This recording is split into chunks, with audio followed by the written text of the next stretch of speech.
All right, here's our last exercise put up here for testing your ability and comprehension of the fixed cycles, both G81 and G83. See with this component, when it's given to you in terms of engineering drawing, you would see dimensions, you wouldn't see all the grid obviously and all that. So what I've done is I've drawn this part a little more like you'd see it from an engineering drawing with dimensions on it, thicknesses, and then you as the programmer will come and select the datum point that you want to use, and away we go with a sample program.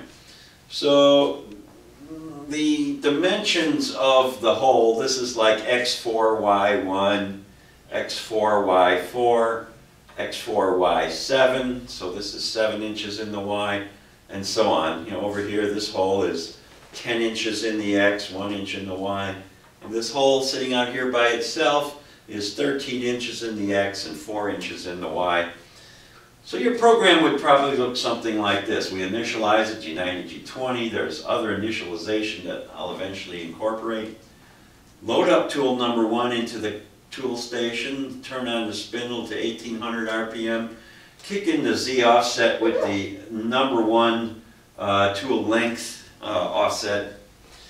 And then we jump right into our program. Remember, we always have to initialize a Z axis to kick in the offset length for the tool that we're using.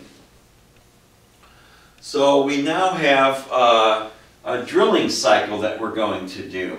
And if you remember, the spot drill is a short and stubby little drill that kind of looks like this, where this whole distance here is probably 1 inch or so.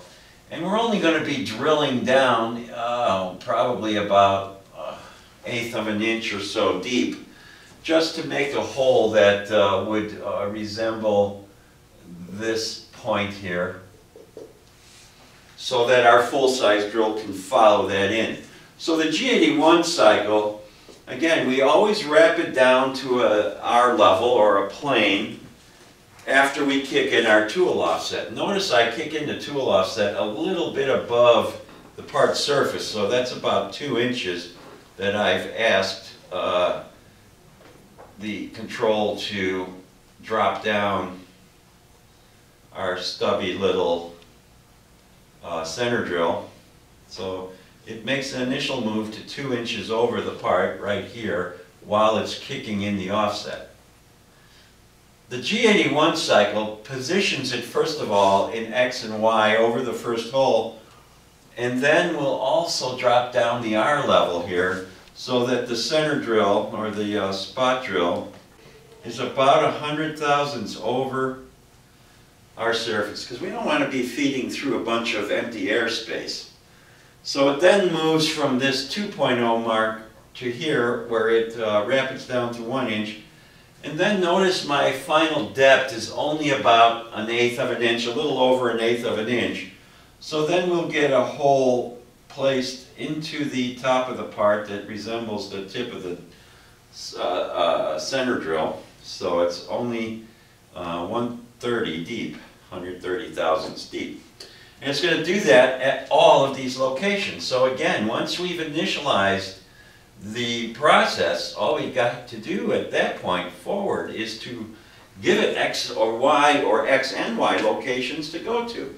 So the first one comes over here, and then it says, okay, go to the Y 4.0, so it goes over to that point, and go to Y 7.0, so it then goes there, and so on. So my pattern goes here, here, here, over to here, and then down, over, and then ends up at this hole. Does a tool change right over the last hole. Call up tool number 2. Don't forget the G80. When you're done drilling and you've drilled your last hole, you pull up the Z while canceling the cycle. Then we load in a new tool, tool number 2. We turn on the spindle to 1000 RPM, and then we initialize our G83 cycle. The X and Y pattern is going to be the same, so in other words, I'm going to go back here, but now we have the full-size drill in there as tool 2. And one thing I forgot to do in my sample was to use the G43 to turn on the Z offset, Z2.0 H2, to kick in the Z length offset for our full-size drill. And then we kick in the G83. The X and Y locations won't change in the pattern. I'll just do it the same way. The Z depth is now different, of course, because instead of going 130 deep, we want to end up with the drill tip going through the entirety of the part. So I added an extra 1/4 of an inch to my final depth. So the Z depth is 2 inches plus another 1/4 inch, so minus 2.25 in the Z.